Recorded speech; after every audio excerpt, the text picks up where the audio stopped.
Kendrick Lamar Johnson, known as KJ, was a promising athlete and honor roll student with dreams of playing professional football.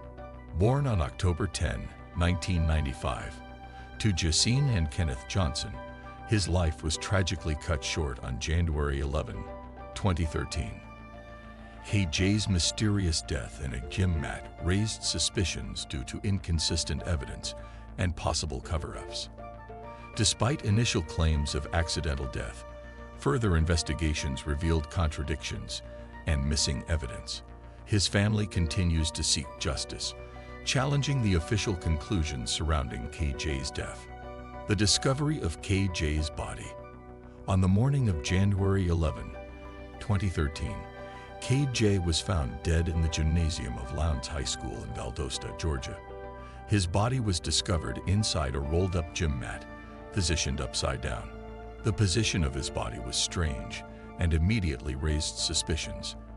KJ's face appeared bloated and bruised, and blood was leaking from his nose and ears. His shoes were found behind his knees, and one of his arms was stretched above his head, while the other was directed toward his waist. The scene was alarming, and questions about how KJ could have ended up in such a position began to surface. Upon the discovery of KJ's body, local authorities were quickly called to the scene. The initial autopsy, performed by the Georgia Bureau of Investigation, concluded that KJ's death was caused by positional asphyxia, a condition where a person suffocates due to the way their body is positioned. The GBI claimed that KJ had accidentally fallen headfirst into the mat while trying to retrieve a sneaker and suffocated as a result. The investigators also explained that KJ's bloated appearance was due to blood rushing to his head and upper body as he was trapped in the mat. Despite this explanation, the Johnson family and many others were unconvinced.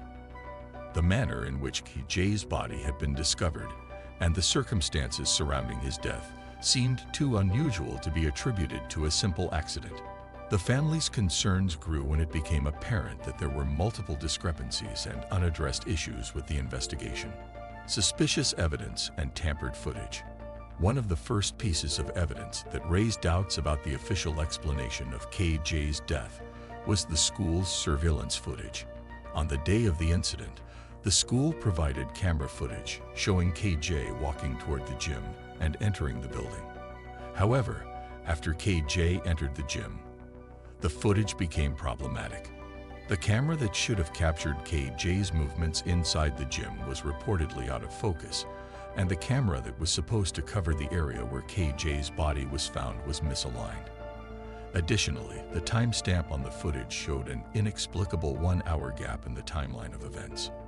The missing footage and the gaps in the camera recordings pointed to the possibility that the footage had been tampered with or edited.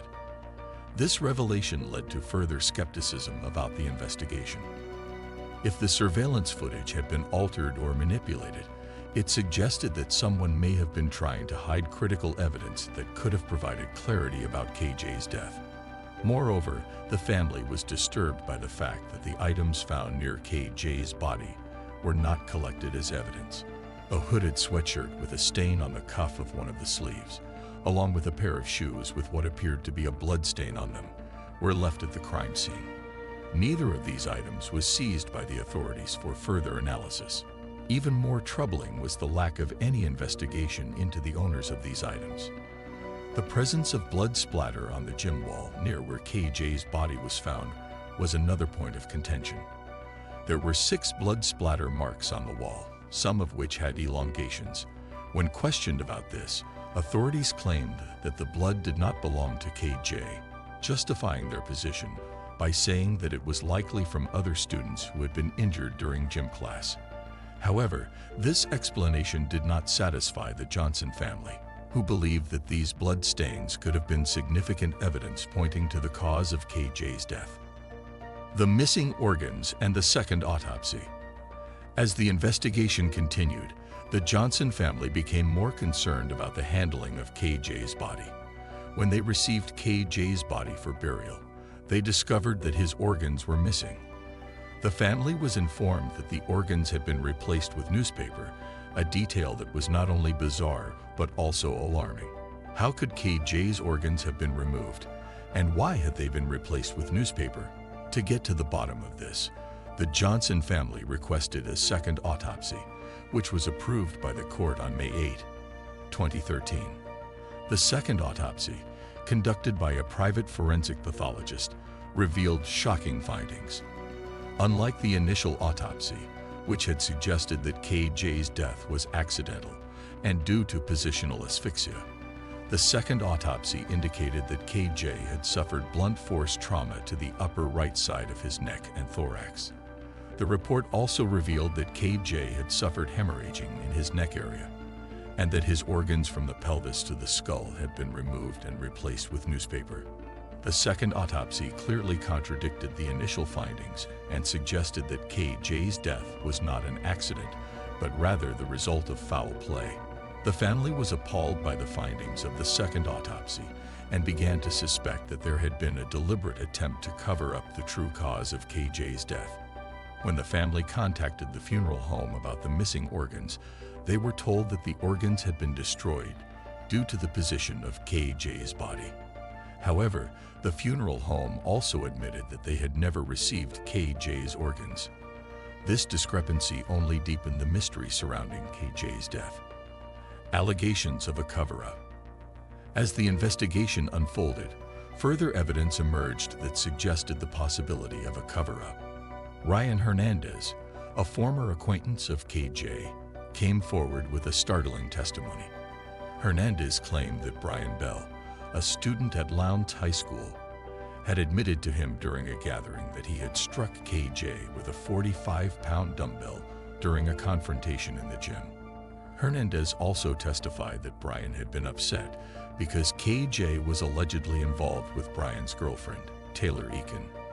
According to Hernandez, Brian's father, Rick Bell, a retired FBI agent, helped orchestrate a cover-up by altering the school's surveillance footage and assisting in the removal of KJ's organs. Despite the gravity of Hernandez's testimony, the court ruled that there was insufficient evidence to support the claims. The school's surveillance footage showed that Brian Bell and his brother, Brandon Bell, were not near the gym at the time of KJ's death. Brian was reportedly across campus in class, while Brandon was on the school bus on his way to a wrestling match. Without concrete evidence linking the Bells to the crime, the case remained stagnant. In 2015, the Johnson family filed a civil lawsuit against the Lowndes County Sheriff's Department, the Bell brothers, their father, the school district, and the funeral home. The lawsuit sought justice for KJ and accused the involved parties of being complicit in a cover-up. However, the lawsuit was dismissed due to the lack of hard evidence. The court ordered the Johnson family to pay nearly $300,000 in legal fees to those they had accused. A final attempt for justice. In 2016, the U.S. Department of Justice closed its investigation into KJ's death, citing a lack of sufficient evidence to pursue federal criminal charges. Despite this, the Johnson family refused to give up on their quest for justice. In September 2018, they requested a third autopsy in hopes of uncovering more evidence that could reopen the case. The third autopsy confirmed the findings of the second autopsy, revealing that KJ's death was likely caused by blunt force trauma and was non-accidental. The third autopsy also noted possible hemorrhaging in KJ's inner rib and jaw area. Unfortunately, this third autopsy was not enough to reopen the case, and KJ's family was once again left without closure. Despite the overwhelming evidence suggesting foul play, the case remained closed, and KJ's family was denied the justice they had been fighting for. KJ's father, Kendrick Johnson, expressed his frustration and heartbreak, stating, "No matter who you are, how much money your parents have, or the color of your skin, everyone deserves justice." This statement reflects the deep sense of injustice and frustration that the Johnson family has felt throughout the years.